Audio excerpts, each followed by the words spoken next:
just must be emotionally detached, even...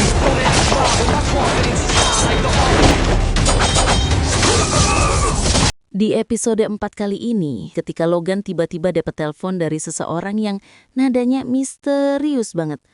Logan sempat nanya siapa orang itu, tapi si penelpon cuma bilang kalau identitasnya belum bisa diungkap. Yang jelas dia ngaku bakal bantu Logan masuk ke wilayah Auza, tempat yang sistem keamanannya berlapis-lapis kayak bawang. Tanpa bantuannya, Logan cuma bisa gigit jari. Bahwa mempelajari orang lain tanpa menunjukkan jati diri adalah intisari kecerdikan ninja. Seketika Logan kaget, karena itu adalah syair ninja kuno yang gak mungkin diketahui orang sembarangan. Kalau Logan benar-benar mau mencapai tujuannya, dia diminta menunggu lokasi yang akan dikirim nanti. Lalu alur cerita bergeser ke masa lalu Mike Morris. Ia kembali ke momen kelam yang selalu menghantuinya. Saat itu, ia sedang di mobil. Ada telepon dari istrinya. Pertama kali diabaikan, tapi ketika panggilan kedua masuk, ia mengangkat. Di sanalah ia mendengar kabar paling menghancurkan. Anak mereka meninggal.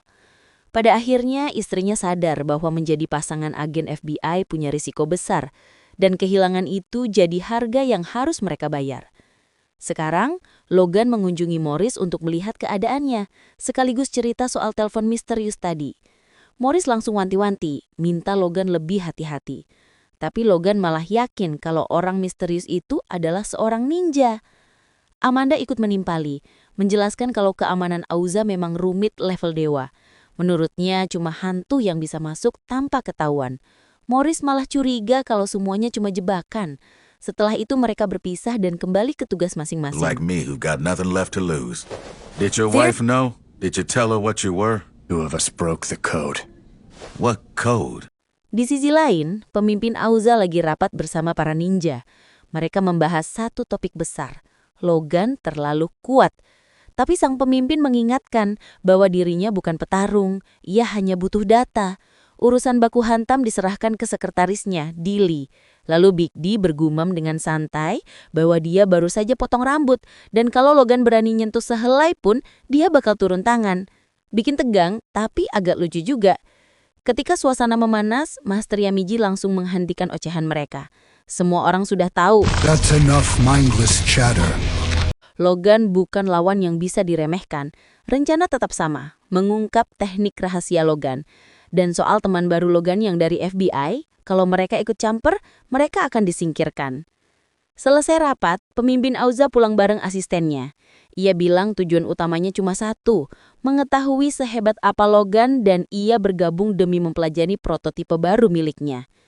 Di rumah Master Yamiji, ia menegaskan bahwa Zai tidak boleh bergerak.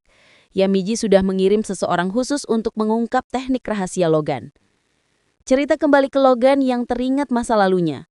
Dulu, Logan, Zai dan istrinya pernah menjalankan misi mengambil dokumen rahasia. Lies.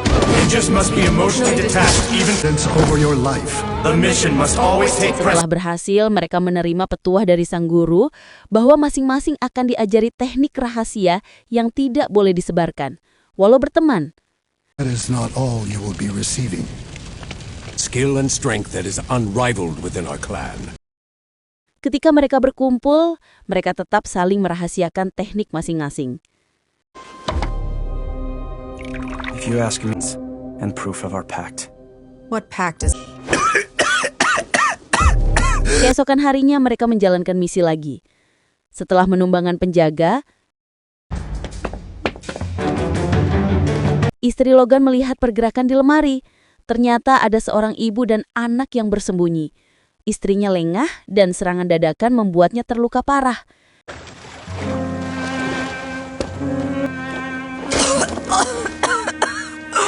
Ia merasa misinya gagal dan ingin mengakhiri semuanya. Namun Logan mencegahnya. I had already broke. Are you okay? Di waktu lain, Morris mencoba menelpon Amanda, tapi nomornya tidak aktif.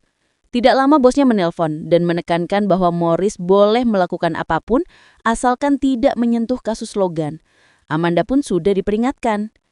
Di perjalanan, Amanda meminta maaf, tetapi Morris justru menyampaikan bahwa ia hanya khawatir Amanda terlalu tenggelam dalam kasus ini. Di dekat pom bensin, Logan beristirahat. Telepon misterius itu masuk lagi. Kali ini penelpon menjelaskan bahwa untuk masuk ke wilayah Auza, Logan harus tahu sistem keamanan independen yang mereka gunakan. Sensor dipasang di sepanjang wilayah dan akan menyerang siapapun yang tidak punya izin. Dari atas, mereka memasang pelindung elektromagnetik berbentuk sarang lebah, membuat Logan tidak mungkin masuk lewat udara. Satu-satunya jalur adalah ruang bawah tanah yang menjadi pusat pemantauan seluruh wilayah. Koordinat akan dikirim, tetapi Logan harus cepat. Sensor hanya akan dimatikan selama 5 detik. Sementara itu, seorang pria bernama Jason terlihat sedang depresi. Morris dan Amanda dia sedang makan di restoran. Amanda mengirimkan target baru ke ponsel Morris, dan ternyata orang itu adalah Jason. Ini adalah penyelidikan terakhir sebelum mereka berpisah. Don't get all sappy on me now. Arthur, you're addicted to caffeine. Come on, what?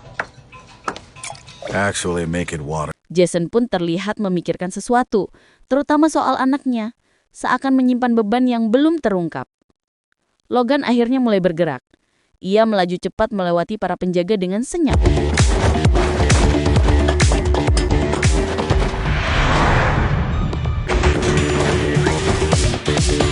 Namun saat melewati sensor merah, setetes keringatnya jatuh mengenai permukaan sensor dan alarm pun berbunyi. Logan langsung dikepung.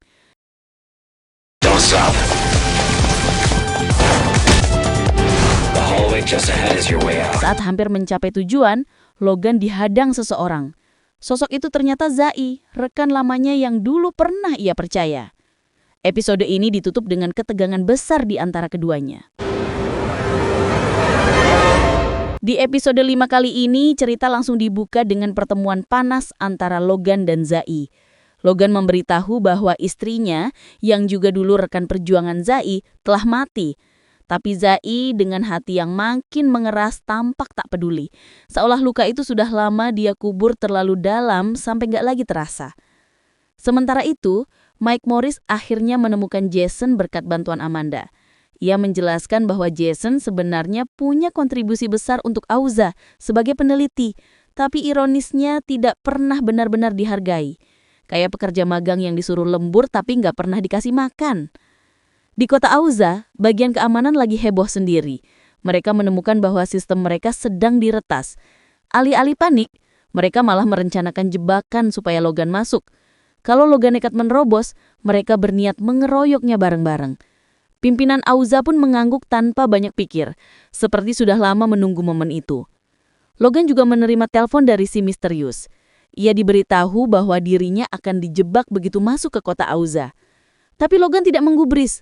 Bagi dia, sekalipun ini jebakan, ini tetap kesempatan emas untuk menyingkirkan Master Yamiji.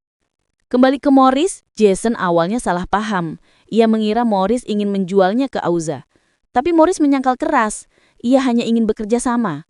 Jason akhirnya setuju, dan keduanya memutuskan untuk meretas sistem Auza secara langsung. Di ruang server milik Jason, keduanya mulai melacak sistem keamanan Auza. This must be the most recent research report. Looks like try looking elsewhere. Benar saja, sistemnya seperti tembok baja berlapis-lapis. Namun Jason menemukan celah kecil. Ia membuka data itu dan ternyata berisi daftar orang-orang yang bekerja sama dengan Auza. Morris langsung terdiam. Nama Amanda terpampang jelas di sana seperti tamparan keras yang bikin napasnya berhenti sesaat. But since nobody seems to believe me, I'm gonna dig up their secrets. Right? No way. Their Di security kota is no... Auza, sebuah festival besar sedang berlangsung. Ngakunya meriah, tapi cuma kembang api aja yang bikin rame. Logan yang sudah melumpuhkan beberapa lapis keamanan mulai bergerak ke ruang bawah tanah. Sayang, para pimpinan sudah tahu gerak-geriknya. Logan datang diam-diam, tapi Auza tidak sepolos itu. Logan dikepung.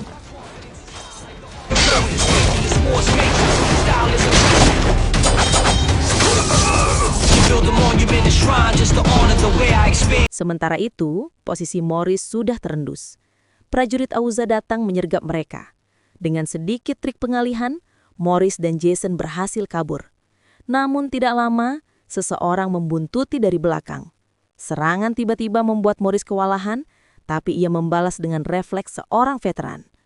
Di sisi lain, Logan menghadapi ratusan prajurit Auza. Jumlahnya keterlaluan, tapi Logan masih bisa bertahan. Ia memaksa masuk ruangan utama.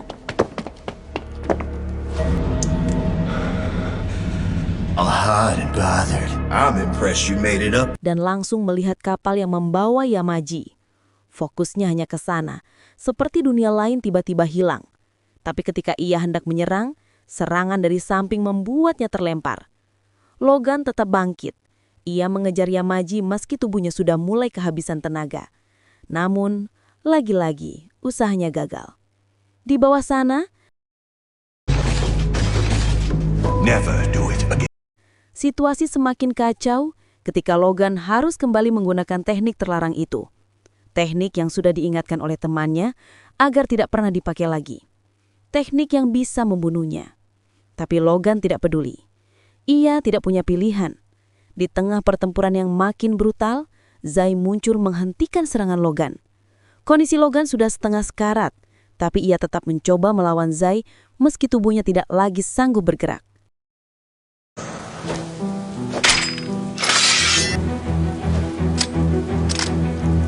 Ketika Zai bersiap untuk menghabisinya, seseorang tiba-tiba muncul dari pihak mereka dan membantu Logan. Sosok yang tidak disangka muncul menjadi titik balik di ujung kehancuran itu.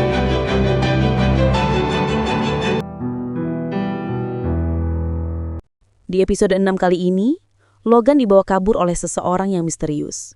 Sementara itu, seluruh pasukan Auza mulai digerakkan untuk memburu Logan dan si pengkhianat yang berani-beraninya membantu dia kabur. Kota jadi tegang, kayak mau ada konser besar, tapi penontonnya bawa pedang semua. Tiger, our greatest enemy. Do not let.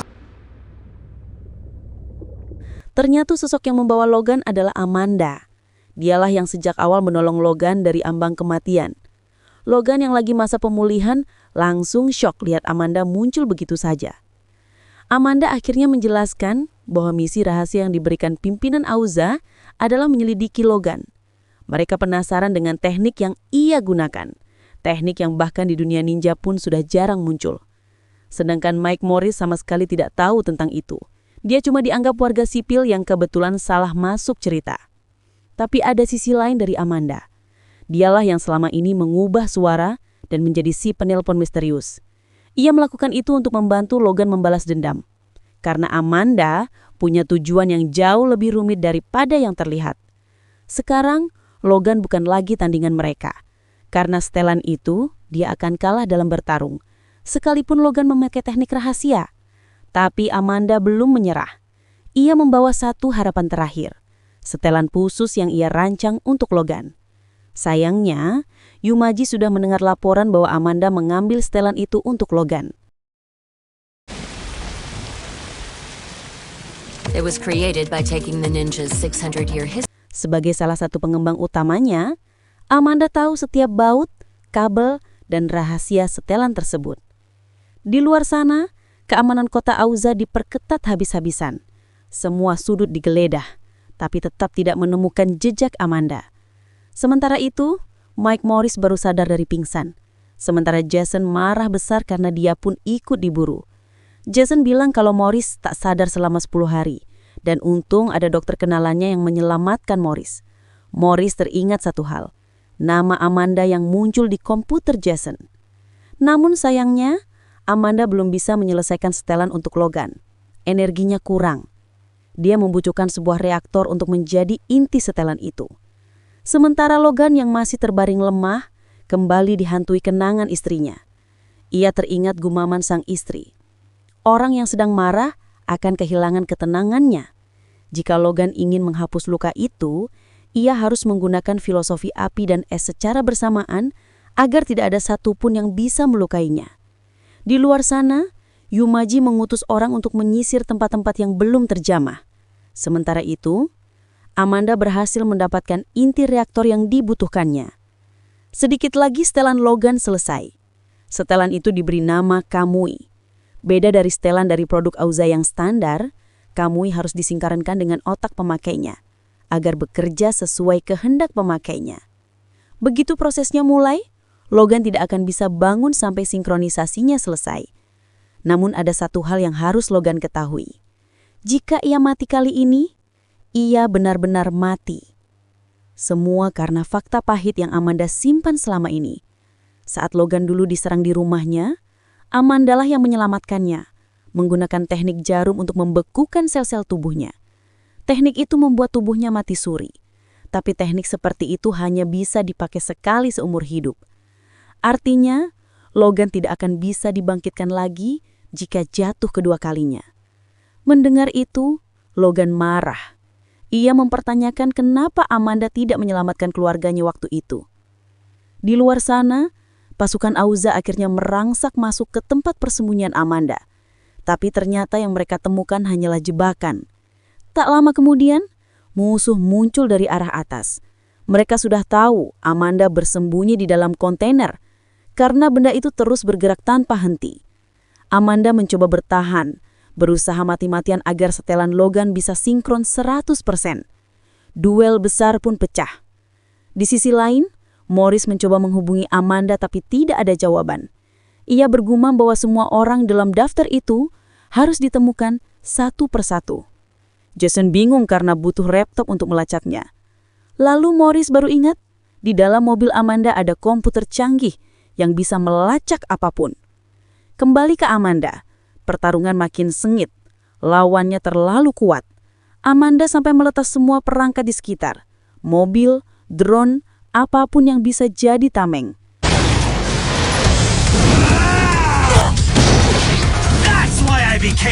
Oh yeah, I'm really starting to feel it in... Ia juga menggunakan teknik bayangan, tapi teknik itu pun berhasil dihalau.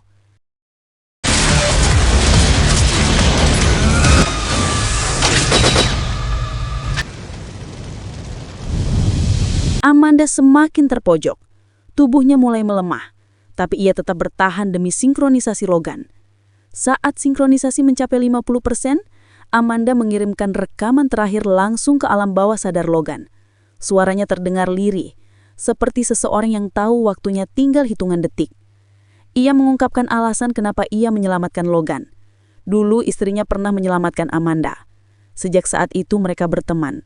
Bahkan di malam kematiannya, saat Amanda tahu rumah Logan akan diserang, ia langsung bergegas ke sana untuk menyelamatkan mereka. Tapi Amanda terlambat. Ia tidak sempat menyelamatkan istri dan anak Logan. Satu-satunya yang bisa ia selamatkan hanyalah Logan. Di akhir rekaman, Amanda menyampaikan permintaan maafnya. Ia meminta maaf karena tidak bisa menyelamatkan keluarga Logan. Dan dengan suara yang nyaris hilang, ia mengucapkan selamat tinggal. Akhirnya Logan bangkit. Waktu yang pas untuk menyelamatkan Amanda. It's my own ninja philosophy.